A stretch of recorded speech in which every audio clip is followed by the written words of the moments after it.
মা আর আমি মিলে গেছিলাম মায়ের নতুন সংসারের জিনিসপত্র কিনতে, যেহেতু একটা সংসার গোছাতে অনেক জিনিস লাগে, সেই সব জিনিসগুলো কিনতে গেছিলাম। কেন বললাম নতুন সংসার, চলো ফুল ভিডিওটা দেখতে থাকো।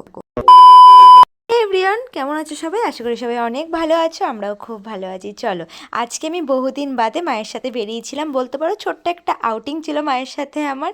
দুজন মিলে টুকটুক করে বেরিয়ে গেছি, যেহেতু চলছে সামনে হলো সেল চৈত্র মাসে, আর সামনে আছে পয়লা বৈশাখ, তারও কিছু কেনাকাটা আছে, সাথে আছে মায়ের নতুন সংসারে অনেক জিনিসপত্র কেনা। আর নতুন সংসারে টুকটুক করে কেনাকাটা অনেক দিন ধরেই চলছে, লাস্ট কিছু জিনিস বাকি ছিল সেগুলোই টুকটুক করে কিনে নিচ্ছে। তা শুধু মায়ের সংসারের জিনিস কিনলে কিন্তু হবে না, আমাদের সবার আদরের ভন্টু আছে আমাদের বাড়ি, তার জন্য পয়লা বৈশাখের জামাটাও ঝটপট করে কিনে নিলাম। চলো এবারে বলি মা কেন নতুন সংসারের জিনিস কিনছে। এবারে সপ্তাহে 3 দিন মাকে মধ্যমগ্রাম ফ্ল্যাটে থাকতে হবে, যেহেতু ভাই চিনার পার্কে ভর্তি হয়েছে একটা কোচিং সেন্টারে।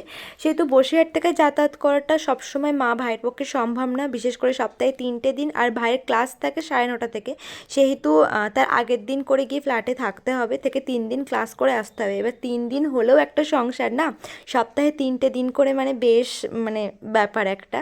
তো তারও একটা ছোট্টখাট্টো মায়ের সংসার হয়ে গেল। এখন মায়ের হাতে 3টে সংসার, একটা গ্রামের বাড়িতে আছে, একটা মধ্যম গ্রামে আছে, দেন বসিরহাটে তো একটা আছেই। মা তো একা সামলে উঠতেই পারছে না, কিন্তু ওই যে মারা সব পারে, সব কিছু ম্যানেজ করে চলছে।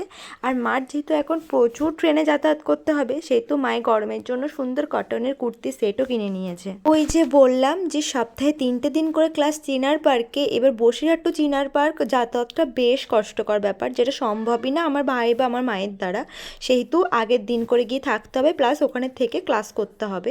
চলো, মা তো অনেক কেনাকাটা করে নিল, আর আমি একটু কেত মেরে নিলাম। চলো, সবসময় তো কেনাকাটা আমরাই করে থাকি, কিন্তু মারা নিজেদের জন্য কখনোই সেভাবে কেনাকাটা করে না, কিন্তু ওই যে প্রয়োজন এখন কিনতেই হবে। সব কিছু কেনাকাটা কমপ্লিট করে আমরা দুজন আইসক্রিম খেতে খেতে সোজা চলে আসলাম বাড়িতে, বেশ সুন্দর একটা সন্ধে কাটালাম।